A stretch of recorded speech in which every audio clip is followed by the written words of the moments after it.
And here it is, the year-end event. Gotta dress up, look sharp, you know how it is. These are the top 10 best movies of 2010, per my opinion.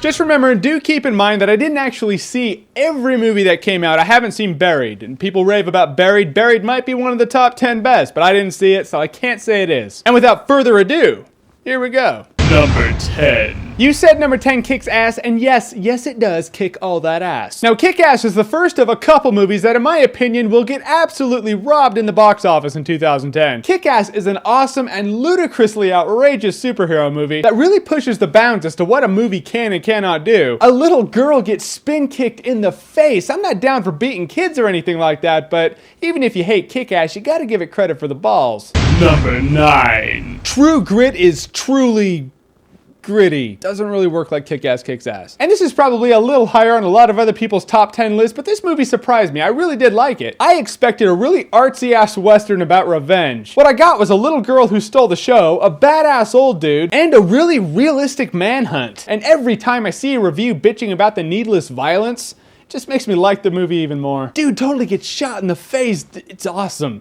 Number 8. The Legend of the Guardians, The Owls of Ga'Hoole. Could I say that any gayer? This one also surprised me. I was hoping it would be good. I did not expect it to be on my top 10 list. But the director of 300 made a movie about owls. Badass. I mean, how often can you say that? Probably never before, because the director of 300 has never made an owl movie until now, so, one. Yeah, one time. Yeah, the movie felt a little rushed in a couple of parts, and it should have been longer than an hour and a half, minimum 2 hours. But a rated PG movie about owls should not have made me feel like I did when I watched Lord of the Rings for the first time, but watching this movie, the feeling was quite similar. For that, number 8. Number 7. The triumphant return of the old school-ish feeling of Disney with Tangled. Remember when Disney was just the pinnacle of really good animated movies? Well, in 2010, they came back to show us they still got it. They mixed the old school classic feel of the old Disney movies with new, modern, and relevant characters. Characters that most people can relate to or at least like. True, it's not a classic like The Lion King, but it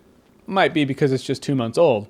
Number 6. That's right, most people use it, admit it, and this is where my comment section blows up with people who don't use Facebook, The Social Network. It's funny, when this movie came out, people were like, a movie about Facebook? Lame! Yes, a movie about a digital multi-billion-dollar social networking site in a predominantly digital age.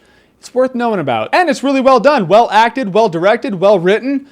And it's interesting. I mean, can you really ask for more? Can you really? Think of it this way, you don't have to have been in the loony bin to appreciate One Flew Over the Cuckoo's Nest, so even if you don't use Facebook, it's worth watching.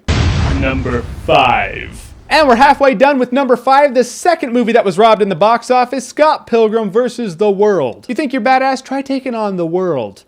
Or at least 7 Evil X's. Shit is not fun, take it from me. This is honestly one of the most unique movies of the year. If you're an old school gamer of like the Legend of Zelda variety, or you've ever had a girlfriend with maybe a weirdo ex, it's relatable and it's for you, so check it out. But emphasis on the whole gamer thing. If you're a gamer, it's your movie.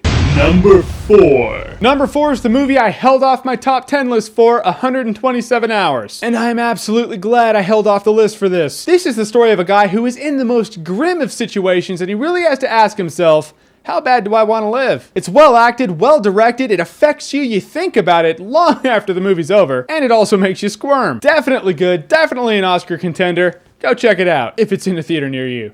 Number 3. Mark Wahlberg may be a shit choice for Nathan Drake, but he was a great choice for Mickey Ward in The Fighter. And that's Mickey Ward, not Mickey Rourke. I'm not saying that, it's a different guy. Yeah, Mark Wahlberg was good, but give Bale the Oscar, seriously. This is just a good movie and a good story about conflict, family, letting go, overcoming big-ass obstacles in the ring as well as out, and it pretty much tied with my number 2 choice.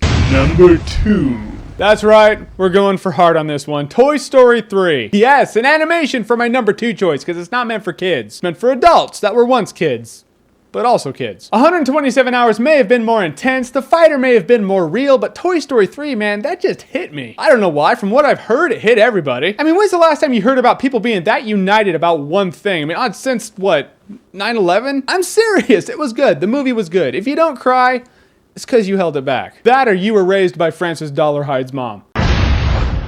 Number 1. Because you gotta kind of sound like Patrick Stewart when you say that. You just do. Number 1. And number 1, the best movie of the year. The movie for the heart, the mind, and the soul. You already know what it is. It's Inception. This movie had it all. Great action, an awesome and unique premise. Great actors, solid directing, solid script. It's about the subconscious. Like, by default, that's awesome. And this movie had the ending that, as far as I can tell, is still the topic of many a conversation. So the king of the year, Inception. So there it is, folks. That's my top 10. What do you think? What's your top 10? Comment below. Let the world know, what did you like this year? Because you know this show, it's all about this. It's all about the interaction. I give a shit. I got a heart. Toy Story 3 was number 2. And in a world of all balance, stay tuned in the next couple days for my top 10 worst picks of the year. Best picks for worst. Top 10 worst movies. They're coming. And of course, if you like what you've seen here and you want to see more, then click right here to see more.